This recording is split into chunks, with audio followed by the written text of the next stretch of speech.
Top quality और consistent performance के लिए सिर्फ सिल्वर पंप्स एंड मोटर्स, नाम याद रखना। જસ્ટ થિંક કે તમે કોઈના સમાધાન માટે બોલાવો અને પછી સમાધાનના બદલામાં મોત મળે તો? કેમ કે જામનગરના એક યુવક સાથે આવું જ કંઈક થયું છે. જામનગર જેવું શાંત શહેર પણ હવે ગુનાના રંગે રંગાઈ રહ્યું છે. વેડની આગમાં બળતો માણસ કઈ હદ સુધી જઈ શકે છે, આ ઘટના તેનું રૂવાડા ઊભા કરી દેતું ઉદાહરણ છે. આ કહાની છે એક યુવાન રિક્ષા ચાલકની અને એની પાછળ છુપાયેલી વેરની, જે તમને અંદર સુધી હચમચાવી દેશે. નમસ્કાર, આજની ક્રાઇમ કહાની સાથે હું છું ખુશ્બુ પંડ્યા.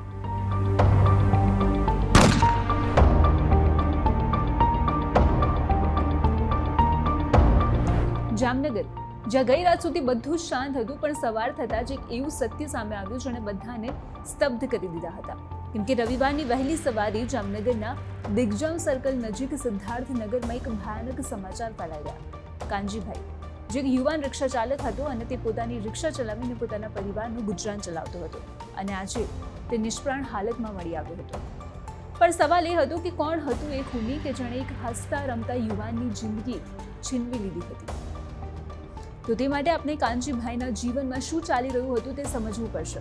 તો છેલ્લા કેટલાક સમયથી કાનજીભાઈને તેના જ વિસ્તારમાં રહેતા હિનાબેન મકવાણા, તેના પતિ અને બે દીકરાઓ હિતેન ઉર્ફ હીરો અને રાહુલ સાથે જૂનું મંદુક ચાલી રહ્યું હતું. અને વર્ષોથી દબાયેલી આ વેરની આગ આખરે ભડકી ઉઠી અને 5 લોકોએ મળીને કાનજીભાઈને ખતમ કરવાનું કાવતરું ઘડી દીધું હતું. અને એક દિવસ કાનજીભાઈને ફોન આવ્યો એ જૂની વાતોને ભૂલાવીને એક નવી શરૂઆત કરવા માટેની. વાત સમાધાનની હતી, એટલે કાનજીભાઈએ પણ વિચાર્યું કે હા, સારું જ છે ને, જો સમાધાન થઈ જાય તો. આમ રોજ રોજના ઝઘડા તો ન થાય ને. જે બાદ તેને મહાકાળી સર્કલ પર બોલાવવામાં આવ્યો, પણ સમાધાનની આશા સાથે આવેલ કાનજીભાઈને એ વાતનો જરાય ખ્યાલ નહોતો કે આ વાત સમાધાનની નહીં પણ વેરની હતી. અને સમાધાન છોડો, સીધે સીધું એ તો મોતનું આમંત્રણ હતું. પણ ત્યાં પહોંચતા જ આરોપીઓએ કાનજીભાઈની સાથે માથાકૂટ કરી અને પછી તેમને બળજબરીથી મોટરસાયકલ પર બેસાડીને અપહરણ કરી લીધું અને ત્યાંથી હિનાબેનના ઘરે લઈ જવામાં આવ્યા. અને ત્યાં પહોંચ્યા બાદ હિનાબેનના ઘરમાં જ કાનજીભાઈ પર ધારદાર હથિયારો વડે અચાનક હુમલો કરી દેવાયો. કાનજીભાઈ કંઈ સમજે તે પહેલાં જ તેમને એટલો માર મરાયો કે તેમના શરીર પર ગંભીર ઈજાઓ પહોંચી અને તેના કારણે જ તેમનું ત્યાં મૃત્યુ થઈ ગયું. આ પછી તેઓ ડરી ગયા અને મૃતદેહને જામનગરના આંબેડકર બ્રિજ નીચે રેતીના સટ્ટામાં ફેંકી દેવાયો. પણ સવાર પડતા જ આ વાત આગની જેમ ફેલાઈ ગઈ અને પોલીસ ઘટનાસ્થળે પહોંચી અને મૃતદેહને પોસ્ટમોર્ટમ માટે મોકલવામાં આવ્યો. અને જ્યારે તેનો રિપોર્ટ સામે આવ્યો ત્યારે હકીકત સામે આવી કે જેને બધા અકસ્માત સમજતા હતા તે અકસ્માત નહીં પણ હત્યા હતી. પણ પોલીસ માટે એ સવાલ હતો કે આખરે આ હત્યા કોને કરી હશે અને કેમ કરી હશે.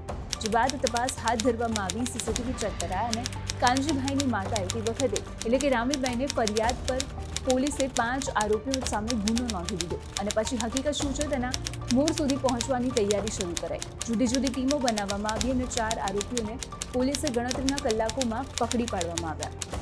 અને હાલ સીટીસી ડિવિઝન પોલીસે આરોપીઓ સામે કાયદેસરની કાર્યવાહી શરૂ કરી દીધી છે. પણ આ ખૂની વેરની આગ શા માટે ભડકી અને કાનજીભાઈ અને આરોપીઓ વચ્ચે એવું તો શું બન્યું હતું કે આટલી ભયાનક ઘટના બની? શું આ માત્ર જૂના બંદૂકનું પરિણામ હતું કે પછી આની પાછળ કોઈ ઊંડું રહસ્ય છુપાયેલું છે? એ બધું જ પૂછપરછ બાદ સામે આવશે. અને હાલ કાનજીભાઈ તો હવે આ દુનિયામાં નથી રહ્યા, પણ શું તેમને ન્યાય મળશે કે નહીં તે પણ જોવાનું રહ્યું. તો અત્યારે ક્રાઇમ કહાનીમાં બસ આટલું જ. આપણે ફરી મળીશું એક નવી કહાની સાથે. નમસ્કાર.